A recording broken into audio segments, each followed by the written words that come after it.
ក្នុងឱកាសអញ្ជើញដឹកនាំគណៈប្រតិភូជាន់ខ្ពស់រដ្ឋសភាចូលរួមកិច្ចប្រជុំថ្នាក់ដឹកនាំពិភពលោកស្ដីពីស្ត្រីនៅរដ្ឋធានីប៉េកាំងសម្ដេចមហារដ្ឋសភាទីការធិបតីខុនសូដារីប្រធានរដ្ឋសភានៃព្រះរាជាណាចក្រកម្ពុជានៅរសៀលថ្ងៃទី14ខែតុលាឆ្នាំ2025បានអញ្ជើញជួបពិភាក្សាការងារជាមួយឯកឧត្តមចៅលើកជីប្រធានគណៈកម្មាធិការចិនត្រៃនៃសភាតំណាងប្រជាជនចិនសម្ដេចរដ្ឋសភាទីការធិបតីខុនសូដារីបានចូលរួមអបអរសាទរមិត្តចិនដែលសម្រេចបាននូវការអភិវឌ្ឍយ៉ាងឆាប់រហ័សក្រោមការដឹកនាំរបស់បកកុម្មុយនីសចិនដែលមានប្រធានាធិបតីស៊ីជីនពីងជាស្នូលដែលសម្រេចបានគោលដៅ100ឆ្នាំទី1នៅឆ្នាំ2021សម្ដេចប្រធានរដ្ឋសភាមានសន្តិភាពនិយមថាមិត្តចិននឹងសម្រេចបានកំណើនសេដ្ឋកិច្ចខ្ពស់នៅឆ្នាំ2025នេះនិងគោលដៅ100ឆ្នាំទី2នៅឆ្នាំ2049ដើម្បីប្រែក្លាយទៅជាប្រទេសសង្គមនិយមដ៏ទំនើបរុងរឿងខ្លាំងក្លាវប្បធម៌ជឿនលឿននិងសុខដុមរមនាសម្ដេចបានបញ្ជាក់ថាជោគជ័យរបស់មិត្តចិនក៏ដូចជាជោគជ័យរបស់កម្ពុជាសន្តិសុខរបស់កម្ពុជាជាសន្តិសុខរបស់ចិនសន្តិសុខរបស់ចិនជាសន្តិសុខរបស់កម្ពុជាសម្ដេចរដ្ឋសភាទីការធិបតីខុនសូដារីបានថ្លែងអំណរគុណយ៉ាងជ្រាលជ្រៅជូនចំពោះរដ្ឋាភិបាលនិងប្រជាជនចិនដែលតែងតែគាំទ្រការអភិវឌ្ឍគ្រប់វិស័យនៅកម្ពុជាព្រមទាំងបានគូបញ្ជាក់ថាជំនួយរបស់មិត្តចិនបានក្លាយជាកម្លាំងចលករយ៉ាងសំខាន់ក្នុងការជំរុញការអភិវឌ្ឍសង្គមសេដ្ឋកិច្ចការកសាងហេដ្ឋារចនាសម្ព័ន្ធនិងការលើកកម្ពស់ជីវភាពប្រជាពលរដ្ឋនិងសង្គមប៉ុណ្ណោះទេ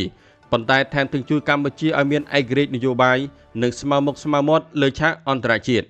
ឯកឧត្តមចៅលើកជីបានអបអរសាទរនឹងវាតម្លៃខ្ពស់ចំពោះវឌ្ឍនភាពនិងការអភិវឌ្ឍយ៉ាងឆាប់រហ័សរបស់កម្ពុជាហើយបានចាត់ទុកថាការរីកចម្រើនរបស់កម្ពុជាក៏ជាការរីកចម្រើនរបស់មិត្តចិនដែរឯកឧត្តមប្រធានសភាតំណាងប្រជាជនចិនបានលើកឡើងនូវចំណុចគន្លឹះមួយចំនួនក្នុងការលើកកម្ពស់មិត្តភាពកិច្ចសហប្រតិបត្តិការប្រទេសទាំងពីរប្រកបដោយទំនុកចិត្តរក្សាទំនុកចិត្តជាយុទ្ធសាស្ត្រនិងគាំទ្រគ្នាទៅវិញទៅមកដើម្បីផលប្រយោជន៍រួមនៃប្រទេសទាំងពីរ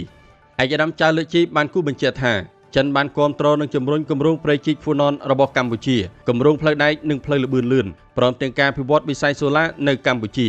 ភាគីចិនរីករាយនឹងសហការជាមួយកម្ពុជានៅគំនិតព្រួយផ្ដើមផ្សេងៗរបស់ចិនរួមមានគំនិតព្រួយផ្ដើមខ្សែក្រវ៉ាត់និងផ្លូវ BRI គំនិតព្រួយផ្ដើមអភិវឌ្ឍសកល GDI គំនិតព្រួយផ្ដើមសន្តិសុខសកល GSI គំនិតព្រួយផ្ដើមអរិយធម៌សកល GCI ជាពិសេសគំនិតព្រួយផ្ដើមអភិបាលកិច្ច AI សកល Global AI Governance Initiative និងគំនិតព្រួយផ្ដើមក្នុងក្របខ័ណ្ឌអាស៊ាននិងកិច្ចសហប្រតិបត្តិការត្បូងត្បូងដើម្បីផលប្រយោជន៍រួមសម្ដេចរដ្ឋសភាទីការធិបតីខុនសូដារីបានបង្ហាញក្តីរីករាយក្រៃលែងដោយឃើញប្រទេសទាំងពីរមានកិច្ចសហប្រតិបត្តិការជិតស្និទ្ធនិងប្រកបដោយផ្លែផ្កាលើគ្រប់វិស័យដែលឆ្លុះបញ្ចាំងអំពីសាមគ្គីភាពជាប្រពៃណីនិងកិច្ចសហប្រតិបត្តិការឈ្នះឈ្នះភាពជាដៃគូយុទ្ធសាស្ត្រគ្រប់ជ្រុងជ្រោយវិវត្តជាវិជ្ជមានប្រកបដោយផ្លែផ្កាជាលំដាប់ដែលបង្ហាញពីភាពរឹងមាំថិតថេរនៃមិត្តភាពដៃថែបដោយផ្អែកលើការទុកចិត្តគ្នាការគោរពគ្នាការយោគយល់គ្នានិងការផ្ដល់ប្រយោជន៍រួមដោយយកប្រជាជនជាស្នូល